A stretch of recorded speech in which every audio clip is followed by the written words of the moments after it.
안녕하세요. 마이펫 상담소 윤서입니다. 오늘은 고양이가 아이들에게 주는 긍정적인 효과라는 주제로 한번 얘기해 보겠는데요. 반려동물은 아이들의 성격 형성이나 사회 발전에 많은 도움이 된다는 연구는 굉장히 많습니다. 반려동물과 같이 자란 아이들은 감수성과 책임감이 좋으며 사회성이 뛰어나고 다른 사람의 속마음이나 감정을 이해하는 능력이 뛰어나다고 합니다. 근데 실제로 구체적으로 어떤 것들이 그런지 오늘 하나하나 한번 짚어볼까 하는데요. 첫 번째, 고양이가 아이들을 더 똑똑하게 한다고 합니다. 아이들은 자라면서 많은 언어를 습득합니다. 이에는 우리말이나 아니면 조기 교육에 의한 외국 언어도 있겠지만 함께 자라는 고양이나 강아지의 언어도 포함이 됩니다. 몸으로 말하는 고양이의 여러 행동들을 주의 깊게 관찰하면서 고양이가 나른한지, 기분이 좋은지, 나쁜지, 배가 고픈지, 화가 났는지 이러한 행동들을 관찰 결과 알게 되고 이러한 결과는 바로 인지 능력과 공감 능력의 향상으로 바로 이어지게 된다 그럽니다. 실제로 오스트리아에서 초등학교 1학년을 대상으로 3개월간 비교 실시한 실험이 있었어요. 즉 고양이 강아지와 함께 수업을 실시한 반과 고양이 강아지 없이 그냥 수업을 실시한 반을 나중에 그림 지능 검사를 비교 실시했다 그래요. 그래서 3개월의 결과를 보니까 고양이 강아지와 함께 수업을 진행한 반의 그림 지능 검사 결과가 무려 40% 높게 나타났다 그래요. 연구진들은 언어로 소통할 수 없는 동물들이 무엇을 원하는지, 무엇을 말하는지 알기 위해 동물들을 주의 깊게 관찰한 결과가 단기간 내 인지 능력과 추론 능력을 향상했다고 보고 있어요. 그리고 1990년 캔사스 대학교에서 3에서 6세 아이를 키우는 88교구를 대상으로 한 조사에서 반려동물과 같이 생활한 아이들과 그렇지 않은 아이들의 언어 능력, 지각 능력, 공감 능력, 사회적 능력, 지능지수, 운동 능력을 조사했다 그래요. 반려동물과 같이 자란 아이들은 동물들을 친절하게 대했으며 반려동물과 같이 자라지 못한 아이들보다 지능지수와 공감력이 훨씬 높았다 그래요. 또한 동물을 키우는 아이가 그렇지 못한 아이보다 평균 IQ가 무려 5나 더 높았다 그러니까 믿거나 말거나는 아니고 실제로 조사가 나온 게 이런 거거든요. 이는 동물을 키우면서 얻은 동물과의 유대감, 신뢰, 자신감에 영향을 미친 거로 보고 있어요.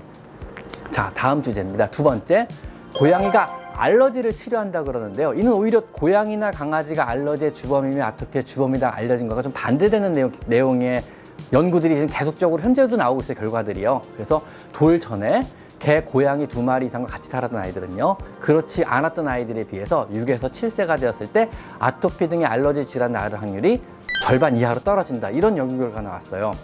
일반적으로 아이들의 아토피 비율은 33%인데 반해서 돌 전에 강아지, 고양이와 함께 자랐던 아이들은 6에서 7세가 됐을 때 아토피가 될 확률은 무려 15%밖에 안 됐다 그래요. 절반 이하로 낮아진 결론인데요. 이것은 비교적 안전한 항원인 강아지나 고양이의 털, 타액 혹은 박테리아에 미리 노출됨으로써 미리미리 몸에 항체를 만들어줘서 나중에 컸을 때, 자랐을 때 다른 여러 가지 알러지성 질환으로부터 몸에서 방어 기전을 갖는다 그래요. 이런 연구 결과들은 보통 이제 위생가설을 뒷받침하는데요. 위생가설이란 어렸을 때 비교적 안전한 항원에 미리 노출돼서 자랐을 때 다른 종류의 여러 알러지를 예방한다. 이런 종류의 가설입니다. 일본에서도 재밌는 통계 결과를 조사했는데요. 일본의 어린아이들을 대상으로 아토피나 알러지를 앓고 있는 대상으로 조사를 했더니 실제로 강아지 털에 알러지를 유발하는 비율은 단지 3%에 불과했고요.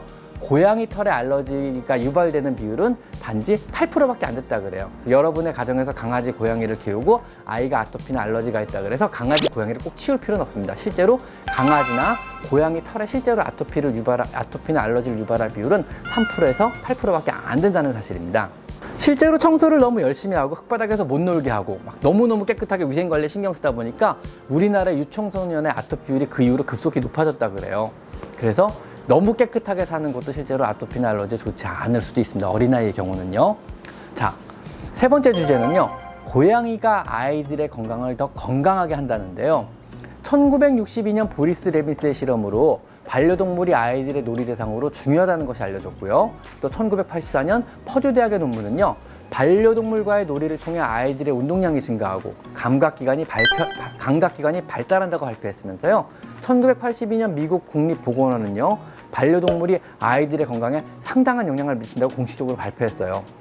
또한 어린 아이들의 혈압 역시 반려동물을 키우는 아이들이 더 낮은 것으로 조사됐는데요. 이는 소화기 고혈압 환자의 30%가 성인 고혈압으로 이어진다 그래요. 바꿔 말하면 반려동물을 키우는 것도 고혈압에서 굉장히 중요하게 역할을 할 수 있어요.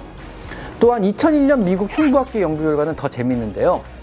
기존에 알던 사실과는 달리 보통 833명의 어린아이들을 7년간 추적 조사한 결과 고양이나 강아지와 함께 생활한 아이들이 7살이 되었을 때 알러지의 비율도 더 낮았으며 심폐기능 또한 훨씬 좋았다 그래요.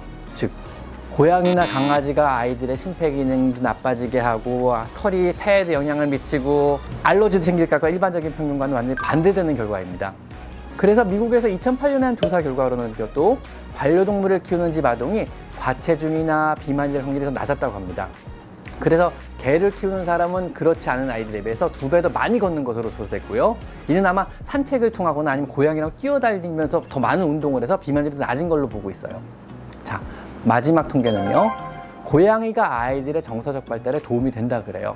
아이들의 75%는요. 무려 화가 났을 때 자신의 반려동물을 제일 먼저 끌어안고 반려동물을 통해서 말을 한다 그래요. 즉 아이들은 자신의 흥분 상태와 복잡한 감정을 강아지나 고양이를 쓰다듬으면서 천천히 가라앉히고 강아지나 고양이에게 감정을 전달하며 풀어보려고 하는 과정을 하면서 많은 성장을 한다 그래요. 그리고 자신의 속에 있는 말, 남한테 말하지 못하고 부모님한테 말할 수 없는 말을 고양이나 강아지한테 말하면서 정서적으로 많은 위로를 얻는다 그럽니다. 스위스에서는 600명의 어린아이를 대상으로 실시한 결과에서는요. 동물을 키우는 아이들이 더 사회성이 높은 것으로 나타났으며 특히 고양이를 키우는 아이들은요. 자기 존중감이 훨씬 더 컸던 것으로 나타났다 그래요. 이러한 사실들을 종합해보면 동물들에게 어려서부터 애정을 가지고 자라게 되면요. 그렇지 못한 경우보다 다른 사람과 공감하는 능력이 커지며 사회성이 증가하고 더욱더 건강하다는 것을 알 수 있습니다. 아이들은 반려동물을 자신의 친구이자 가족 같은 대상으로 여기게 되며 성장 과정에서 정서적으로 많은 의지를 하게 됩니다. 1985년 발표된 논문에서는요, 300명의 아이들 중 90%가 반려동물을 통해 몰랐던 것을 알게 되었고 행복과 조건 없는 사랑을 느꼈다고 그랬어요. 즉 아이들이 성장하는 과정에서는요, 성장에 필요한 거는요, 부모로부터 조건 없는 사랑을 받아야도 하겠지만요, 반면에 자신의 사랑을 조건 없이 나눠줄 대상도 필요하다 그래요. 여러분이 자녀에게 줄 수 있는 최고의 선물은요, 고양이입니다. 자, 오늘은 여기까지 마이펫 상담소 윤쌤입니다. 감사합니다.